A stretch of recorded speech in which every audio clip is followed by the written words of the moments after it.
बैठी थी पम्मी आंटी और उसी टेबल के सामने वाली कुर्सी पर बैठी थी संगीता मैडम। उनकी आधे घंटे पहले ऑर्डर की हुई चाय के ऊपर मलाई की छोटी सी परत जम गई थी। उन दोनों का ध्यान अपने मोबाइल स्क्रीन के साथ साथ कैफे के मेन दरवाजे पर भी था। आखिर इंतजार की घड़ी खत्म हुई। ऋषि एक लड़की के साथ कैफे में एंटर हुआ और एक टेबल पर बैठ गया। उसे देखते ही पम्मी आंटी ने दबी हुई आवाज में संगीता से कहा, नी संगीता, ये मरजाना तो बड़ा चालाक निकला। शक्ल से देख कितना शरीफ लगता है, और यहाँ दूसरी लड़की के साथ डेट पे आया हुआ है। अरे ये भी तो हो सकता है कि इसके कोई दोस्त हो। एक लड़का और लड़की कभी दोस्त नहीं हो सकते। ये तो फिल्म का डायलॉग है। चाहे डायलॉग हो पर बात तो सच्ची है। देख देख कैसे हंस हंस के बातें कर रहा है उसके साथ। हाय मेरे 91,000 गए संगीता।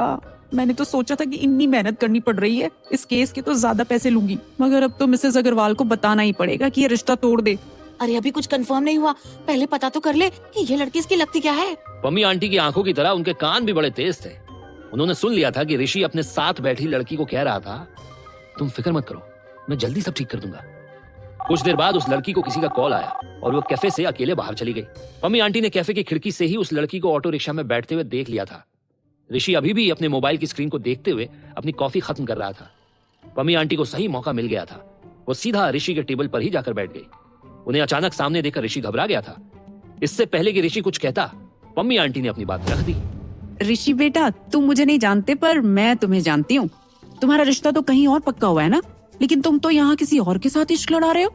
ऋषि कुछ छुपाने की कोशिश करता हुआ पम्मी से कहता है, अरे वो तो सिर्फ मेरी दोस्त है, और आप मुझे कैसे जानती हो? बेटा जी, पम्मी नाम है मेरा, और जिस लड़की से तुम्हारे रिश्ते की बात चल रही है वो मेरे रिश्तेदार की बेटी है। अब तुम सच सच बताओ कि वो जिस लड़की के साथ तुम बैठे थे वो कौन थी? जब ऋषि को पता चला कि पम्मी मिसेस अग्रवाल जी की रिश्तेदार है तो वो और भी घबरा गया और अब इज्जत के साथ पम्मी जी से बात कर रहा था। उसने पम्मी आंटी से कहा, सॉरी आंटी जी, मैं आपको पहचान नहीं पाया।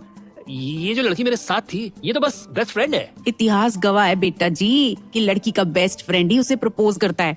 तुम जैसे बेस्ट फ्रेंड ही लड़की का ब्रेकअप करवाते हैं और फिर लड़की के आशिक को साइड करके खुद लड़की से शादी कर लेते हैं। ऋषि घबराते हुए पम्मी को फुसलाने की कोशिश करता है।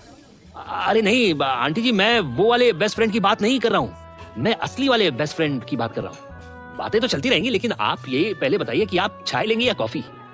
चाय का नाम सुन के पम्मी आंटी थोड़ा शांत हो गई थी।